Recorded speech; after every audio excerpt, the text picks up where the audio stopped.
ಶಂಕರ್ ನಾಗ್ ಅವರು ಈ ಹಿಂದೆ ನಡೆಸಿಕೊಟ್ಟಿದ್ದ ವಿಶೇಷ ಕಾರ್ಯಕ್ರಮ.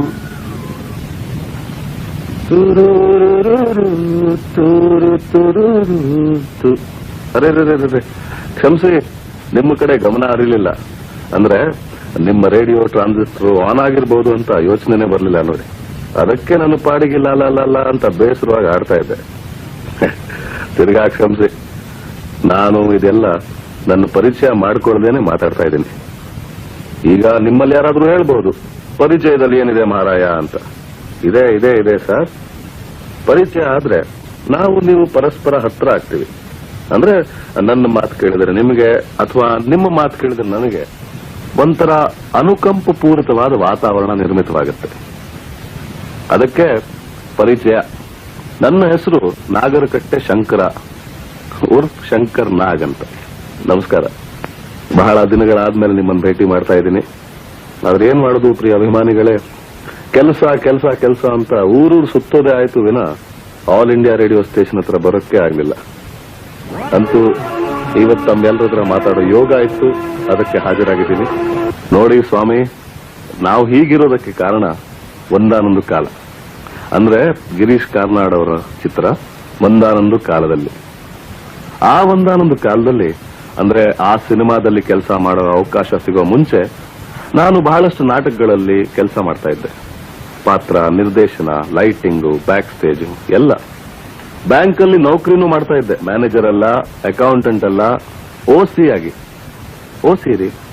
ಓಸಿ ಅಂದ್ರೆ ಗೊತ್ತಿಲ್ವ ನಿಮ್ಗೆ? Ordinary Clarke. ಆ ಒಂದಾನೊಂದು ಕಾಲದಲ್ಲಿ ಸಾಯಂಕಾಲ ಬ್ಯಾಂಕ್ ನೌಕರಿ ಮುಗಿಸಿ ಒಂದು ನಾಟಕದ ರಿಹರ್ಸಲ್ ಮಾಡ್ತಿರುವಾಗ ಗಿರೀಶ್ ಕಾರ್ನಾಡ್ ಅವರು ಬಂದ್ರು, ನೋಡಿದ್ರು, ಮತ್ತೆ ಕೇಳಿದ್ರು, ಸಿನಿಮಾದಲ್ಲಿ ಪಾರ್ಟ್ ಮಾಡ್ತೀಯನೋ ಹುಡುಗ ಅಂತ. ಸಿನಿಮಾ ಅಂದ್ರೆ ಸ್ವಲ್ಪ ಭಯ, ಹೆದರಿಕೆ ಇದ್ದೇ ಇತ್ತು. ಆದ್ರೂ ಧೈರ್ಯ ಮಾಡಿ, ಸಿನಿಮಾ ತಾನೇ, ಅದರಲ್ಲೇನಂತೆ, ಮಾಡೋಣ ಸರ್ ಅಂದೆ. ಚಿತ್ರೀಕರಣ ಪ್ರಾರಂಭವಾಯಿತು. ದಾಂಡೇಲಿಯ ಗಾಢವಾದ ಸುಂದರವಾದ ಅರಣ್ಯದಲ್ಲಿ. ಒಂದಾನೊಂದು ಕಾಲದಲ್ಲಿ ಚಿತ್ರೀಕರಣ ಮುಗಿತು. ಡಬ್ಬಿಂಗೂ ಆಯ್ತು, ಫಸ್ಟ್ ಪ್ರಿಂಟು ಆಚೆ ಬಂತು. ಸುತ್ತಮುತ್ತಿರೋ ಸ್ವಲ್ಪ ಜನಗಳು, ಅಂದ್ರೆ ಪ್ರಿವ್ಯೂ ನೋಡಿದವರು, ಪರವಾಗಿಲ್ವೇ ಹುಡುಗ ಸುಮಾರಾಗಿ ಅಭಿನಯ ಮಾಡ್ತಾನೆ ಅಂದ್ರು. ಈ ಮಾತು ಕೇಳಿದ್ದ ಕ್ಷಣ ನನ್ನ ಈ ಹುಬ್ಬು ತಲೆ ಕೂದ್ಲಿಗೆ ಎಗರಿ ಸಿಕ್ಕಾಕೊಂಡ್ಬಿಡ್ತು. ಇನ್ಶಾರ್ಟ್ ಸಿನಿಮಾ ಆಕ್ಟರ್ ಆಗ್ತೀನಿ ಅಂತ ನಾನು ಕನಸಲ್ಲೂ ನೆನ್ಕೊಂಡಿರ್ಲಿಲ್ಲ. ರಜತ ಪರದೆ ಮೇಲೆ ಮೊದಲನೇ ಸಲ ನನ್ನನ್ನೇ ನಾನು ನೋಡಿದಾಗ ಒಂಥರ ಅನ್ನಿಸ್ತು. ಅಲ್ಲ, ಇದು ಯಾಕೆ ನನ್ನ ಮುಗ ಹೀಗ್ ಕಾಣಿಸ್ತಾ ಇದೆ, ಅದ್ಯಾಕೆ ನಡೆಯುವಾಗ ನನ್ನ ಕೈ ವಂಕ್ ಆಗಿ ಎಲ್ಲೆಲ್ಲೋ ಹೋಗುತ್ತೆ, ಎಕ್ಸೆಟ್ರಾ.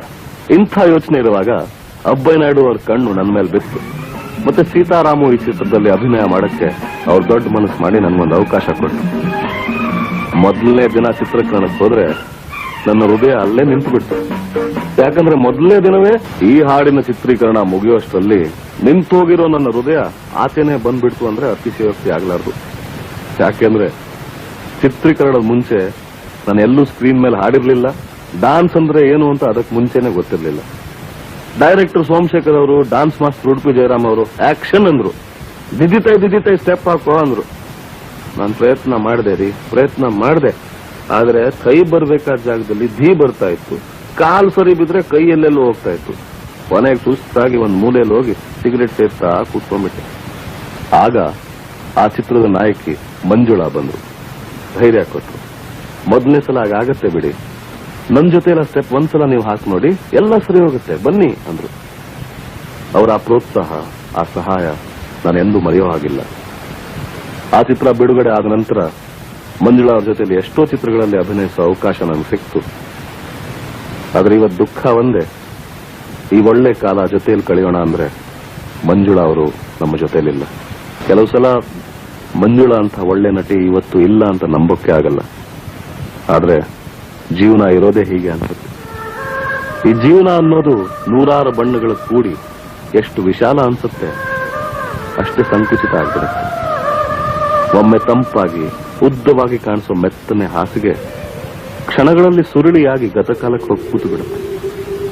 ಹೊಸ ರೂಪ, ಹೊಸ ಚೈತನ್ಯ ತಂದುಕೊಟ್ಟ ಅನುಭವಗಳು ಕೇವಲ ಒಂದು ಸುರುಳಿ ಆಗೋಯ್ತಲ್ಲ ಅಂತ ದುಃಖನೂ ಆಗತ್ತೆ. ಆದ್ರೆ ಜೀವನ ಮಾತ್ರ ನಡೆಯುತ್ತೆ. ದೋಣಿ ಸಾಗಲಿ, ಮುಂದೆ ಹೋಗಲಿ, ದೂರ ತೀರವು ಸೇರಲಿ. ದೂರ ದೇಶಕ್ಕೆ ಹೋಗುವ ಅವಕಾಶ ಒಂದು ಮುತ್ತಿನ ಕತೆ ಈ ಚಿತ್ರದಿಂದ ದೊರೆಯಿತು. 2 ಕಾರಣಗಳಿಂದ. ಸಮುದ್ರದ ಆಳಕ್ಕೆ ಹೋಗಿ ಅಂದ್ರೆ ಅಂಡರ್ ವಾಟರ್ ಹೋಗಿ ಚಿತ್ರೀಕರಣ ಮಾಡಬೇಕಾಗಿತ್ತು. ಎರಡನೇದು ನೀರಲ್ಲಿ ಆಕ್ಸಿಜನ್ ಮಾಸ್ಕ್ ಅಥವಾ ಯಾವ ಸಹಾಯ ಇಲ್ಲದೆ ಚಿತ್ರೀಕರಣ ಮಾಡಬೇಕಾಗಿತ್ತು. ಸ್ವಲ್ಪ ಕಷ್ಟನೇ ಆಯ್ತು. ಕೊನೆಗೂ ಕೆನಡಾಗೆ ಹೋಗಿ ಕ್ಯಾಮೆರಾ ತಂದು ಲಂಡನ್ಗೆ ಹೋಗಿ ಒಂದು ಆಕ್ಟೋಪಸ್ ಮಾಡಿಸಿ ಮಾಲ್ಡೀವ್ಸ್ಗೆ ಹೋಗಿ ಜರ್ಮನ್ ಕ್ಯಾಮರಾಮ್ಯಾನ್ ಇಟ್ಕೊಂಡು ಅಂಡರ್ ವಾಟರ್ ಶೂಟಿಂಗ್ ಮಾಡಿದ್ವಿ. ನಾವು ಸಿನಿಮಾ ಹಾಡುಗಳು ಅಥವಾ ಬ್ಯಾಕ್ ಗ್ರೌಂಡ್ ಮ್ಯೂಸಿಕ್ ರೆಕಾರ್ಡ್ ಮಾಡಬೇಕು ಅಂದ್ರೆ ಮದ್ರಾಸು ಅಥವಾ ಬಾಂಬೆಗೆ ಹೋಗಿ ಮಾಡಬೇಕಾಗಿತ್ತು. ಯಾಕಂದ್ರೆ ಆ ರೆಕಾರ್ಡಿಂಗ್ ಸೌಲಭ್ಯಗಳು ನಮ್ಮ ಕರ್ನಾಟಕದಲ್ಲಿ ಇರಲಿಲ್ಲ ಅಂತ. ಅದಕ್ಕೆ ಪ್ರತಿ ಸಲ ಮದ್ರಾಸು ಅಥವಾ ಬಾಂಬೆಗೆ ಹೋಗಿ ತಿಂಗಳಾನ್ಗಟ್ಲೆ ಲೈನ್ ನಲ್ಲಿ ನಿಂತ್ಕೊಂಡು ನಮಸ್ಕಾರ ಸರ್ ಅಂತ ಮಸ್ಕಾ ಹೊಡೆದು ರೆಕಾರ್ಡಿಂಗ್ ಮಾಡಬೇಕಾಗಿತ್ತು. ಕನ್ನಡ ಚಲನಚಿತ್ರ ನಿರ್ಮಾಪಕರ ಈ ಸ್ಥಿತಿ ನೋಡಿ ಅಯ್ಯೋ ಅನ್ನಿಸ್ತು. ಅಂದ್ರೆ ಸಿನಿಮಾ ತೆಗೆಯೋದು ಕನ್ನಡದಲ್ಲಿ, ನೋಡೋ ಪ್ರೇಕ್ಷಕರು ಕನ್ನಡಿಗರು, ಮತ್ತೆ ಸಂಗೀತ ರೆಕಾರ್ಡ್ ಮಾಡೋದು ಮಾತ್ರ ಮದ್ರಾಸ್ನಲ್ಲಿ ಅಂತ ಬಹಳ ಯೋಚನೆ ಆಗ್ಬಿಟ್ಟಿತ್ತು. ಆಗ CVL ಶಾಸ್ತ್ರಿ, ಅನಂತ್ ನಾಗ್, ರಮೇಶ್ ಭಟ್, ಸೂರ್ಯರಾವ್ ಅಂತ ಸ್ನೇಹಿತರ ಹತ್ರ ಆರ್ಥಿಕ ಸಹಾಯ ಕೇಳಿಕೊಂಡು ಬೆಂಗಳೂರಿನ Karnataka film chamber of commerce ಅವರ ಬೆಂಬಲದಿಂದ ಈ ರೆಕಾರ್ಡಿಂಗ್ ಸ್ಟುಡಿಯೋ ಮುಖ್ಯಮಂತ್ರಿಗಳಾದ ರಾಮಕೃಷ್ಣ ಹೆಗಡೆ ಅವರಿಂದ ಉದ್ಘಾಟನೆ ಆಯಿತು. ಕರ್ನಾಟಕದಲ್ಲೂ ಸಿನಿಮಾ ಸಂಗೀತ ಕೂಡ ಬಾರಿಸೋ ಒಳ್ಳೊಳ್ಳೆ ಕಲಾವಿದರು, ಮ್ಯೂಸಿಷಿಯನ್ಸ್ ಇದ್ದಾರೆ. ನಮ್ಮಲ್ಲೂ ಎಲ್ಲಾ ಸೌಲಭ್ಯಗಳಿವೆ ಅನ್ನೋ ಸಂಕೇತವೇ ಈ ಸ್ಟುಡಿಯೋ. ಸ್ನೇಹಿತರೆ, ಇಂಥ ಸಂದರ್ಭಗಳಲ್ಲಿ ಸಂಗೀತ ನಿರ್ದೇಶಕ ಇಳೆಯರಾಜ ಜ್ಞಾಪಕಕ್ಕೆ ಬರ್ತಾರೆ. ಅತ್ಯಂತ ಪ್ರತಿಭಾಶಾಲಿ, ಜೀನಿಯಸ್ ಅಂತ ಕರಿತೀವಲ್ಲ, ಅಂಥ ಒಂದು ವ್ಯಕ್ತಿ.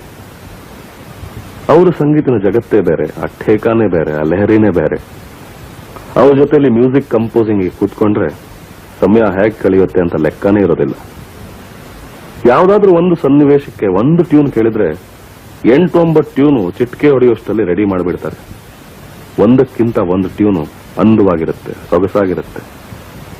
ಒಂದು ಸಣ್ಣ ಉದಾಹರಣೆ ಅಂದ್ರೆ ಗೀತಾ ಚಿತ್ರದ ಈ ಹಾಡು.